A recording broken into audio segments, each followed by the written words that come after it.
政府決定喺啟德興建嘅新郵輪碼頭會規定興建觀景平台，年底招標，預計2012年啟用。黎婉榮報導。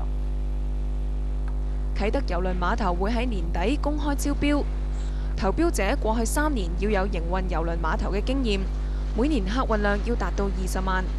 全球有40間合資格嘅公司，中標者會有7.6公頃嘅土地發展。其中5公頃可以起樓，高度唔可以超過35米，包括客運大樓。上蓋仲規定要有22,000平方米嘅觀景平台，可以俾市民上去睇海景。政府話中標者有50年營運權，但會受到服務協議嘅規範。呢個協議嗰個地位呢，就係等同嗰個土地嘅契約，違反協議即係違反土地契約。咁會可以即係如果佢違反咗最嚴重可以做？最嚴重政府可以收翻笪地。郵輪碼頭首個泊位預計2012年2月啟用，可以俾排水量達到11萬公噸嘅巨型郵輪停泊。